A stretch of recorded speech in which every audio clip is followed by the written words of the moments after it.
Hi, it's Scott here from Money Nerd, and for those that don't know, we use insider knowledge to help people beat debt collectors and become debt-free.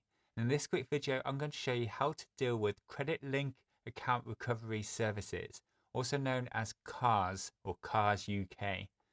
You've probably received a letter from C.A.R.S or Creditlink Account Recovery, or had them knock at your door. When I had debt collectors chasing me back in 2010, it caused me a lot of stress and anxiety, and to be honest, plenty of sleepless nights. But since then, I've worked in the credit card industry for over 10 years, and I'm happy to say I've been able to use my insider knowledge to help myself become debt free and to help thousands of other people out of debt. So today I'd like to share my knowledge by answering 5 frequently asked questions, such as: are Creditlink even a legitimate company? How to reduce your repayment amounts? How to stop Creditlink from contacting you? What happens if you ignore them? And what they're not allowed to do when they're collecting your debts.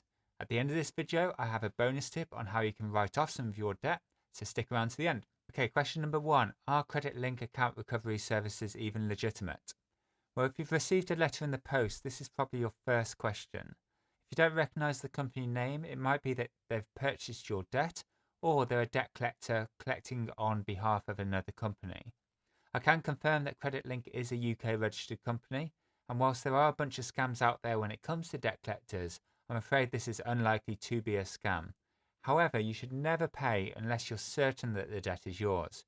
You're well within your rights to ask Creditlink to provide proof that the debt is yours, and I have a free letter template that you can use to confirm that the debt is yours and confirm the total amount that you owe.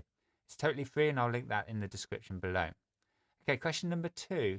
What happens if you ignore Creditlink? Well, if you ignore debt collectors, your problem could escalate and become very serious.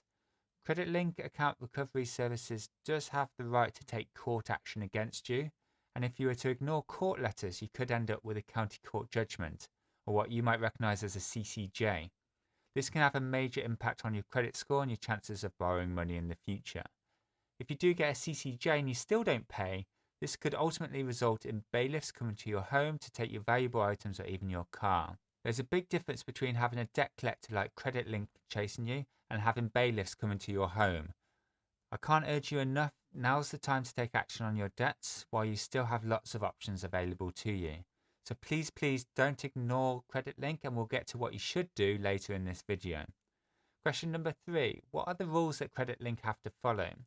Well, despite being legally appointed to collect your debt or outright owning your debt, there's several things that Creditlink cannot do when it comes to collecting your debts.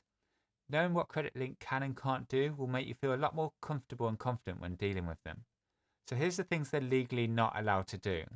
They're not allowed to visit your place of work without you giving them specific permission to do so. Before this rule was put in place, by the way, some debt collectors would show up while you're working and try and make things awkward for you as a way of pressuring you into paying. And on a similar note, they're not allowed to speak to neighbours, friends, or family about your debt. Again, this is to stop them trying to embarrass you or shame you into paying your debt. Creditlink Account Recovery Services can't contact you or visit your home at unreasonable times of the day. For phone calls, most people would agree that calls before 8 AM are too early and calls after 9 PM are too late. But your circumstances might be different, for example, if you work night shifts. If you can't take calls during certain times, then tell them. They should keep a record of this and avoid calling you during these times. By the way, for home visits, the regulations say that they need to clearly explain the purpose and the intended outcome of the proposed visit, and they must give you adequate notice and the date and time that they'll likely visit. You're well within your rights to complain if they keep calling you and visiting your home at times that you've told them to avoid. Next, it's also good to know that they're not allowed to act in a threatening or intimidating way. Also, they should never pressurize you into paying installments that you can't afford or hitting payments that are impossible. The regulations also say that they're not allowed to pressure you into selling your home or to take out more credit to pay your debts. It's also good to know that debt collectors can't pretend to be bailiffs or enforcement agents. Unlike bailiffs, debt collectors can't force their way into your house or refuse to leave if you ask them to do so. And they're certainly not allowed to take any of your belongings or clamp your car. Question number 4. How long can you be chased for debt? Well, under the Limitation Act of 1980, a creditor has up to 6 years to chase most unsecured unpaid debts, or 12 years for some mortgage debts. This limitation period starts from the time of your last payment or when you last acknowledged the debt. Ultimately, debt collectors can't enforce their debts through the courts after 6 years of no payments and no acknowledgement of the debt. But if you've already been taken to court and have a CCJ registered against you, unfortunately there's no end date for how long you can be chased. Okay, question number 5, and then I have that bonus tip on how to write off some of your debt. Question number 5 is, how do I pay less and come to an agreement with Creditlink? Well, there's a number of ways that you might be able to reduce the amount you pay. If Creditlink Account Recovery Services are adding interest and charges to your debt, you could ask them to freeze them to help you get back on track and clear your debts quicker.